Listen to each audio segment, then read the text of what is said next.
Donc, durant la dernière vidéo, donc la première vidéo qu'on a abordée la semaine passée, on a vu comment construire une base de données. Donc, toutes les étapes nécessaires. On s'est focalisé sur la partie conception du modèle de données, c'est-à-dire le MCD. Maintenant, l'objectif vidéo, c'est justement maintenant de se focaliser sur le modèle entité-association comme étant un formalisme qui permet d'obtenir un MCD. Donc, on s'est arrêté sur cette diapositive. Donc, cette diapo, elle vous donne les différents choix possibles pour concevoir un modèle. Donc, on retrouve par exemple pour la représentation de chaîne, on a aussi ici le modèle UML, etc. Donc, il y en a beaucoup. Donc, ne pas oublier l'objectif de la modélisation, bien de la conception de la base, c'est de convertir le texte en une représentation graphique, plus simple à lire. Évidemment, par exemple, le même problème, d'un côté comme une description, de l'autre côté comme un schéma. C'est plus facile de lire le schéma que de lire et de comprendre le texte.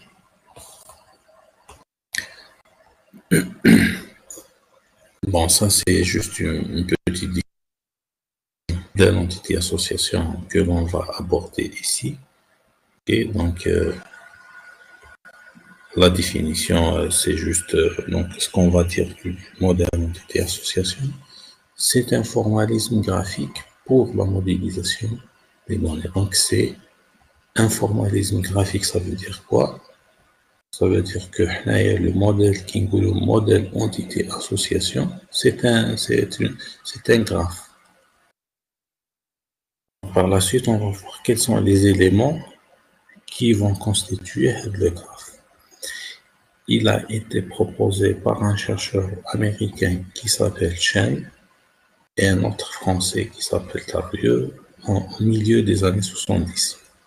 Okay.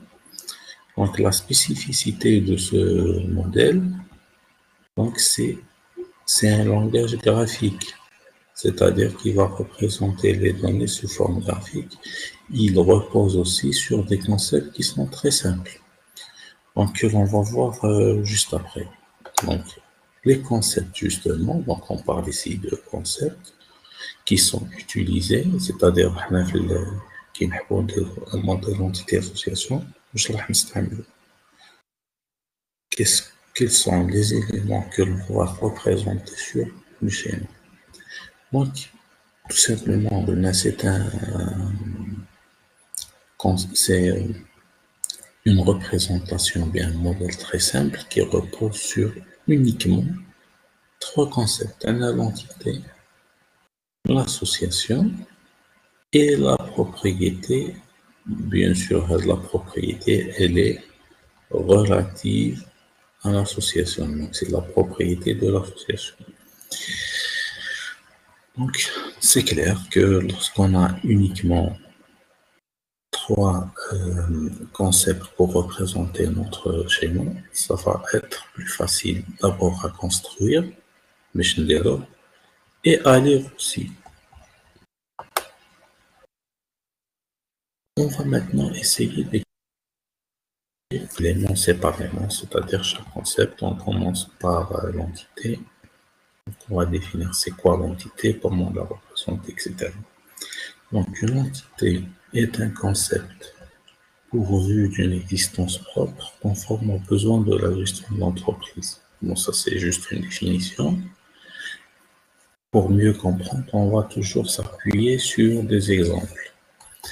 Donc, par exemple, quand on retrouve dans notre texte quelque chose qui ressemble à une notion concrète. Par exemple, on a parlé de notions concrètes. Donc, par exemple, quand on va dire un client, un étudiant, un cours, un enseignant, un produit, tout ça, ça représente des entités. Pourquoi des entités? Parce que ils possèdent des caractéristiques.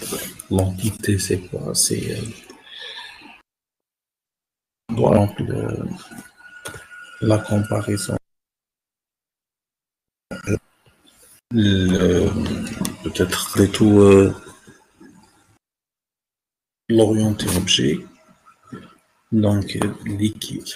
Donc, le cas نحبوا نديرو un petit peu la comparaison parce que ça ressemble un petit peu. Donc, l'équivalent de l'entité, le modèle entité association dans l'orienté objet, c'est un petit peu la classe. Ça ressemble à la classe. Donc, la classe, c'est un conteneur de. C'est la même chose ici. Donc, c'est un concept qui peut être caractérisé par des propriétés. Un numéro, un prénom, une date de naissance, etc. La même chose pour un cours, pour un enseignant, pour par exemple une facture, etc. La représentation graphique, donc quand on veut représenter une entité, on va la représenter de cette façon. Donc c'est ça le formalisme graphique qu'on va utiliser sous forme d'un rectangle. Donc là, on va mettre le nom de l'entité, attribut ici. Ok, ou on les appelle plutôt propriétés, non pas attributs. Donc on va voir ça plus tard, juste après.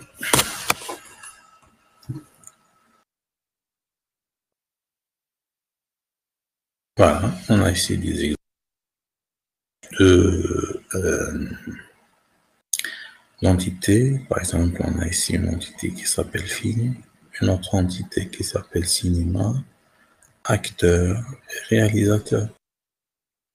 Donc ici, on a une base de données ou bien un schéma.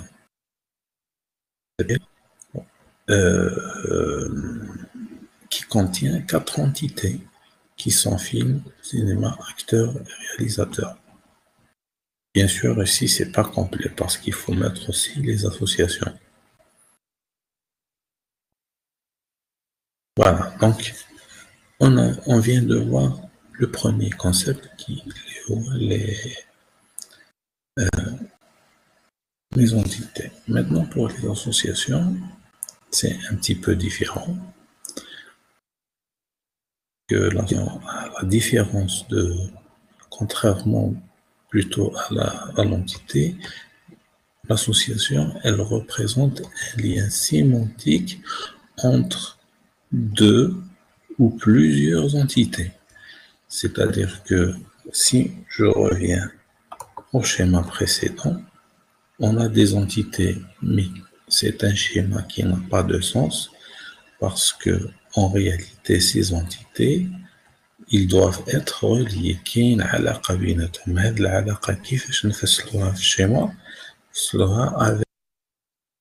Donc, ce sont les associations qui permettent de créer le lien, l'alaqa, entre au moins deux entités.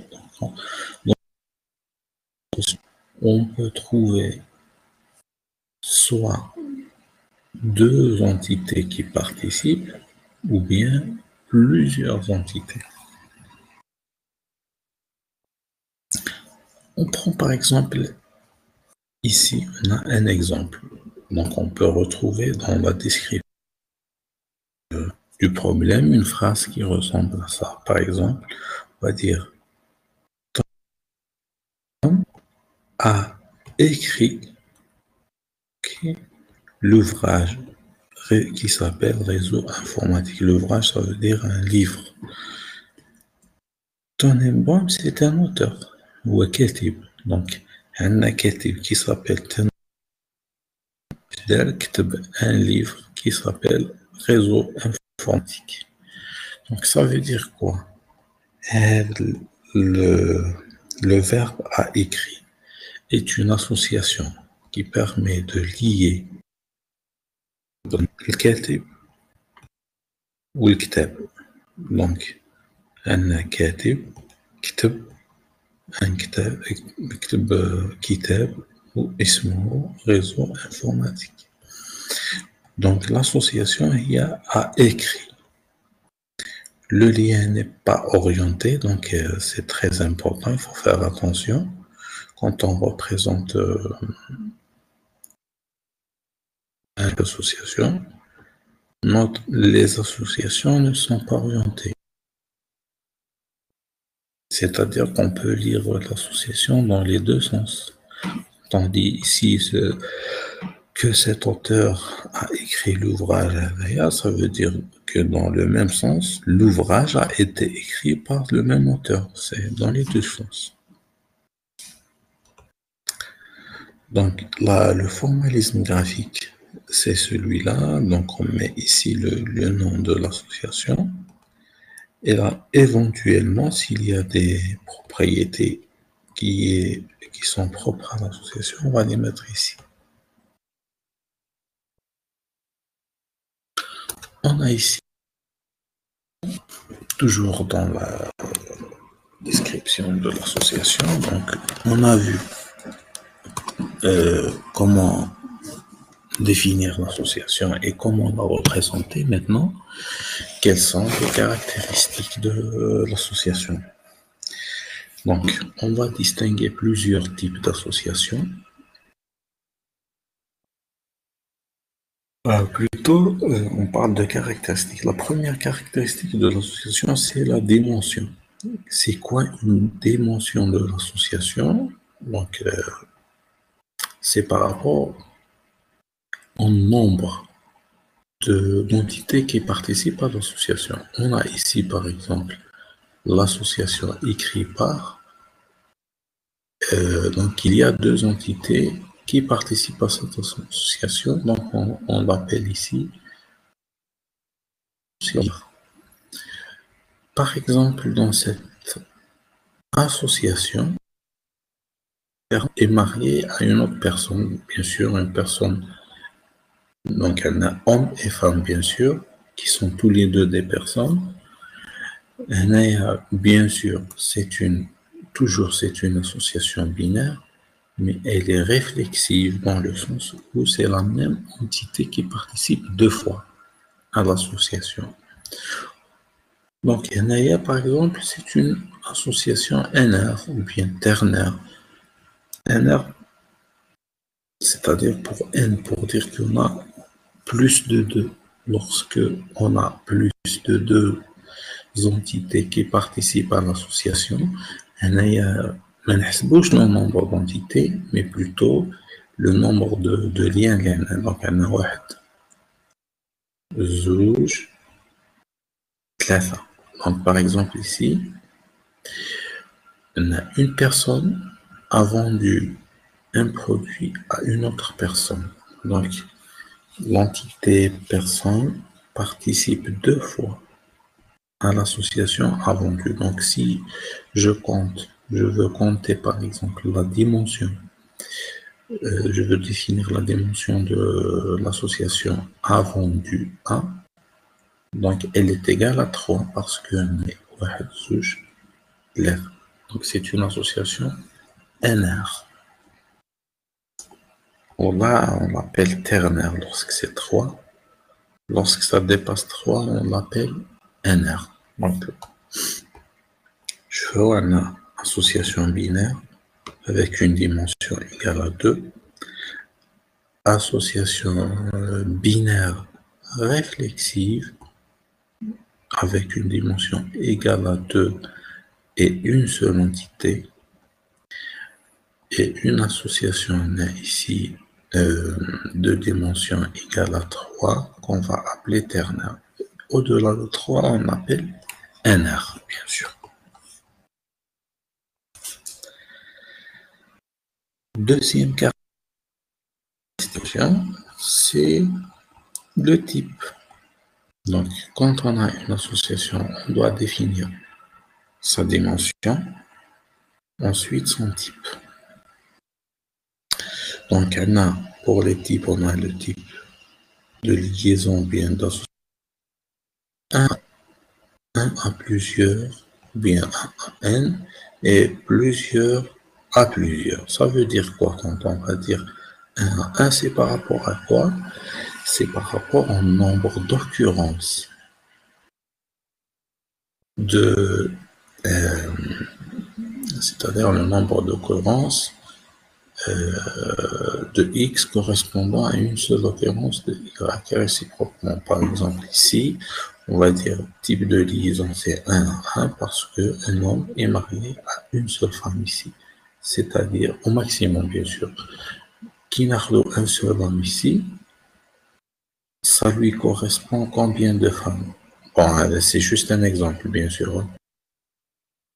Retrouver, soit il est célibataire, donc 0, soit il est marié à une seule femme, donc en gros 1 à 1.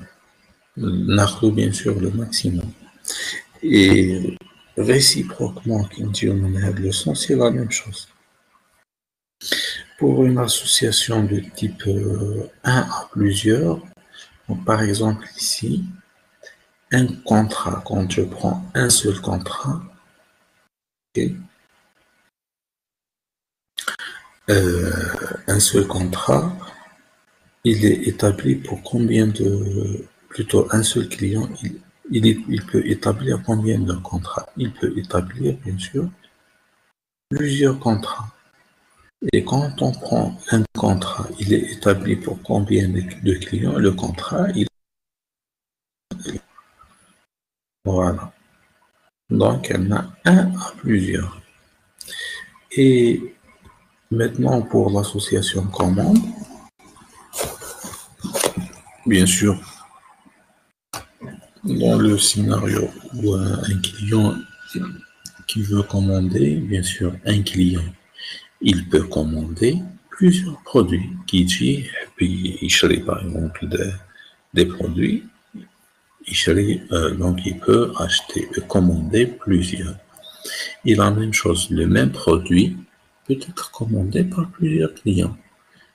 Donc, c'est la raison pour laquelle Goulomnia, c'est une association de type plusieurs à plusieurs.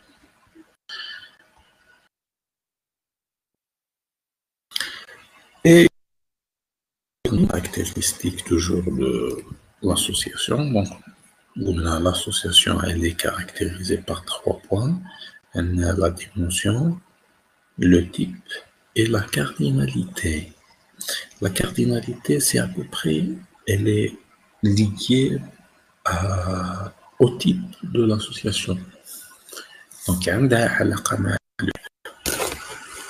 je pense pourquoi elle a une relation avec le type. Donc, elle a la notion de cardinalité, elle va définir deux valeurs, la valeur minimum et la valeur maximum, qui est liée au type de la liaison interentité. Les cardinalités consistent en deux nombres, min et max, tels que la cardinalité minimum est le nombre minimum d'occurrences d'une entité X dans l'association considérée. Et là, l'occurrence, il faut expliquer c'est quoi occurrence.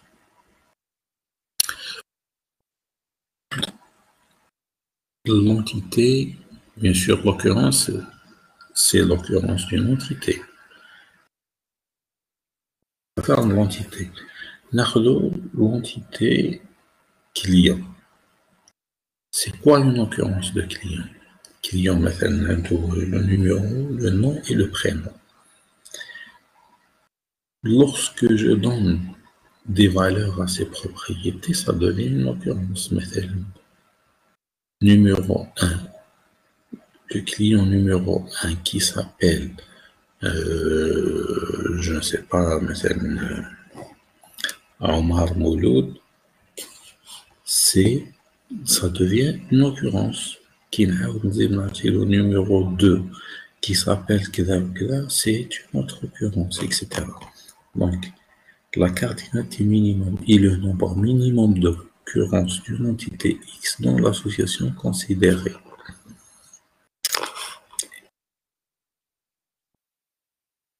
Même chose, donc maximum d'occurrences d'une entité dans l'association. On va définir donc doivent respecter les trois conditions suivantes. Premièrement, maxi doit être supérieur ou égal à min supérieur ou égal à 0 et max supérieur ou égal à 1. Ça veut dire max ne peut jamais être égal à 0.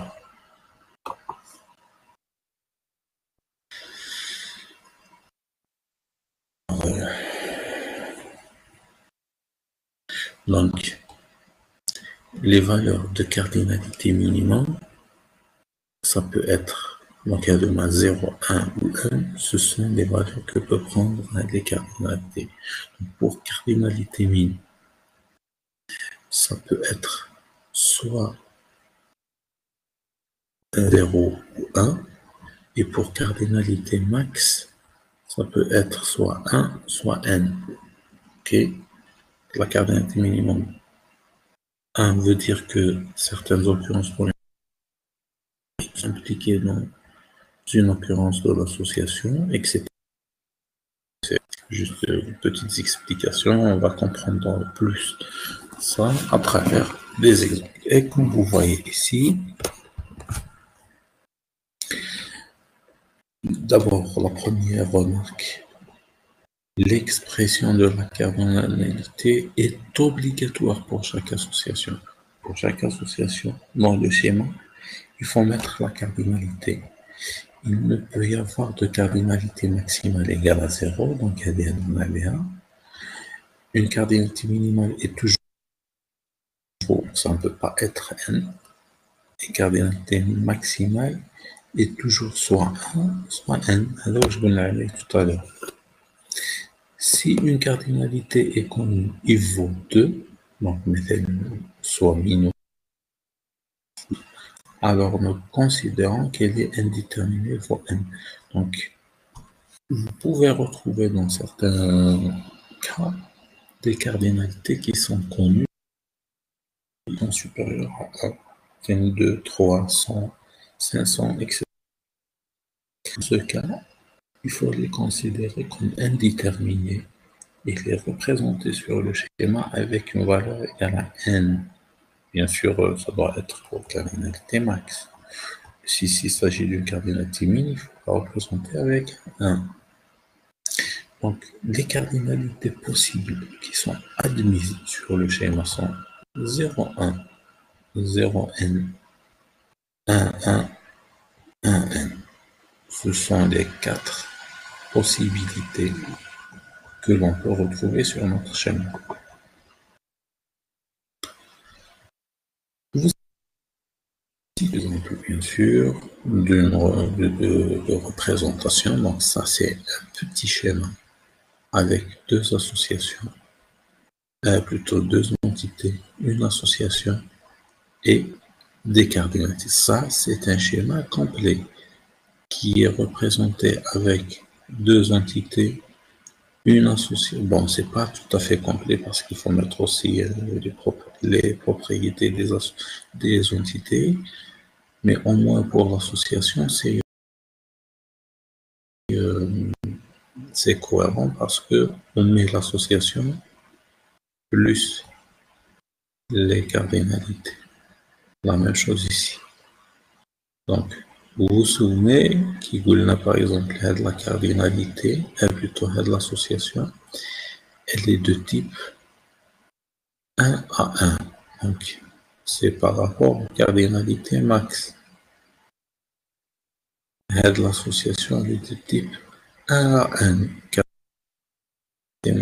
1, n. Vous avez plusieurs à plusieurs. Il faut voir pour la cardinalité max.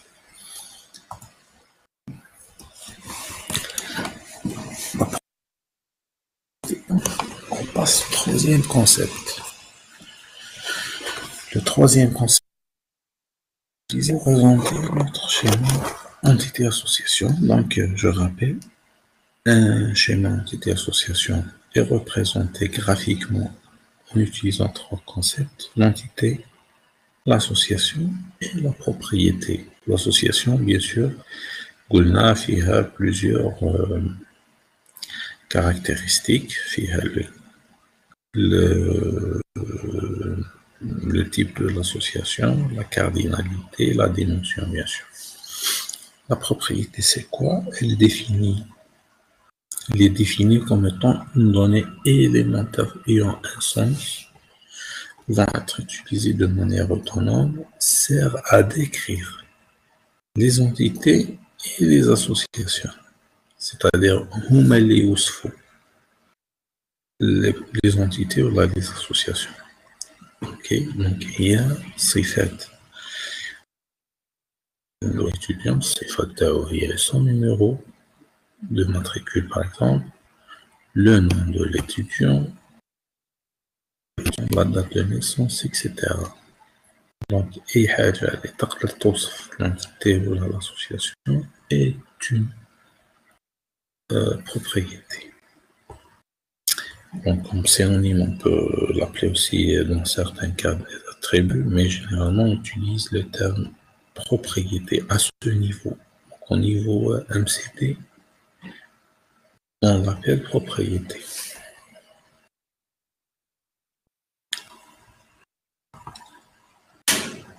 Voilà, donc par exemple ici, on a un exemple d'un schéma entité-association avec deux entités, commande et produit, reliés avec une association binaire.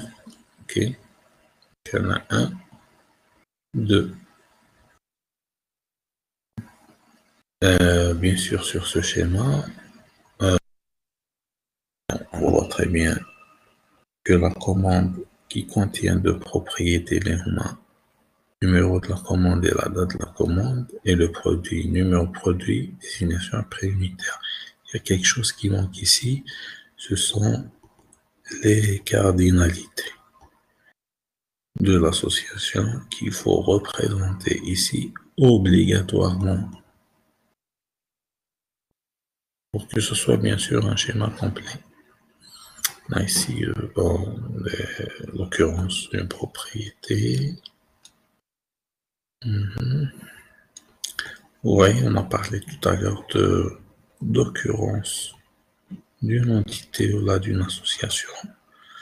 Si je prends par exemple ici une entité qui possède dans ce cas 4 propriétés, le nom, le prénom, l'adresse et la date de naissance. Donc ça, ce sont les propriétés d'une entité qu'on va appeler personne par exemple. Le fait de donner des valeurs à ces propriétés, ça nous donne une occurrence. Une occurrence avec les valeurs suivantes.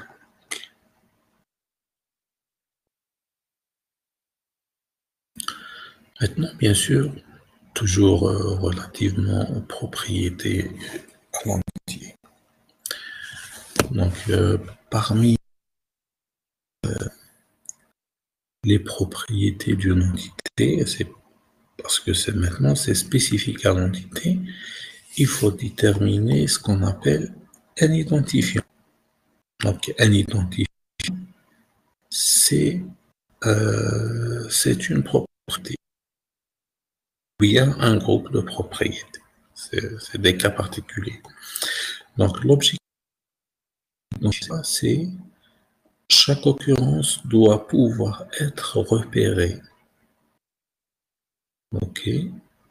de manière unique, sans ambiguïté, pour être distinguée de toutes les autres. C'est-à-dire, on a une entité, لازمنا نخيروا une propriété en propriété, les يميزونا chaque occurrence de cette entité.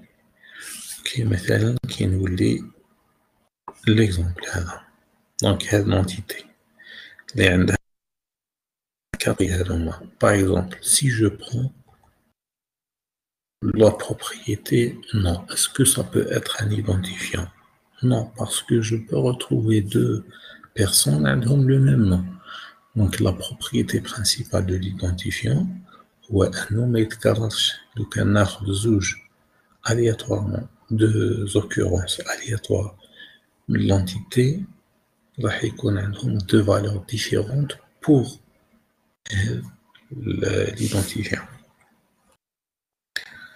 Donc هذه هي الميزة تاع l'identifiant. Donc l'identifiant est une propriété identifie sans ambiguïté une entité dans une classe.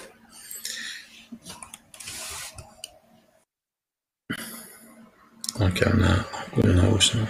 l'identifiant d'une entité, c'est un attribut, groupe d'attributs qui permet de repérer les occurrences d'une manière unique. Comment le représenter sur le schéma? On souligne l'identifiant, on déroule les khat. Dans une entité, on a un seul identifiant. On privilégie l'identifiant le plus court. C'est-à-dire, l'entité, نلقاو 2 3 4 identifiants من هذا نخيروا واحد كيفاش نخيروا فيهم الصغير اللي عنده اقل عدد من لي بروبريتي اوكي généralement c'est des numéros ou le numéro d'étudiant numéro du cours numéro du bon de commande etc numéro de la facture. On peut créer un identifiant artificiel par commodité. Dans le cas de notre exemple, il est intéressant de créer un identifiant artificiel pour chaque entité.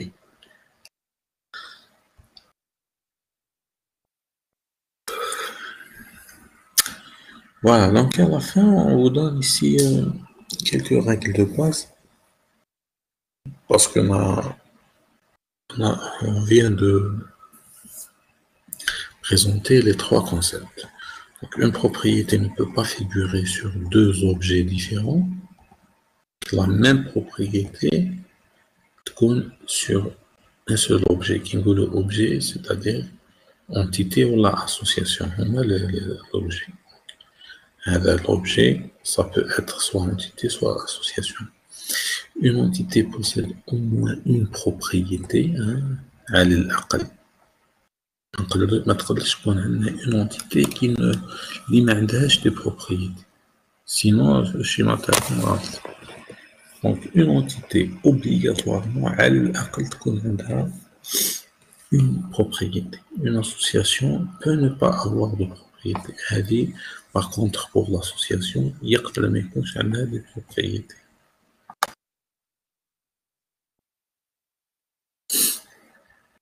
Voilà, ici, c'est un logiciel qui s'appelle AMC Designer qui permet de concevoir, de représenter les schémas d'entité association.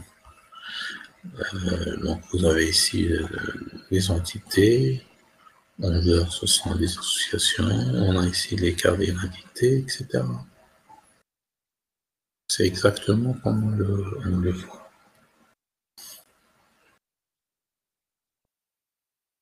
Bon, ici, c'est juste un exercice que l'on peut voir.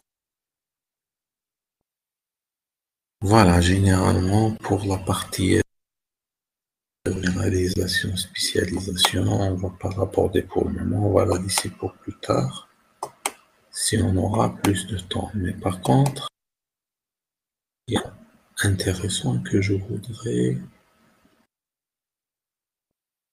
aborder. C'est... bon, pour le reste, je pense qu'on va la laisser pour la prochaine vidéo. Donc, ou bien pour la semaine prochaine, normalement, on aura des cours présentiels, donc on va expliquer tout ça. Voilà, donc je vous remercie.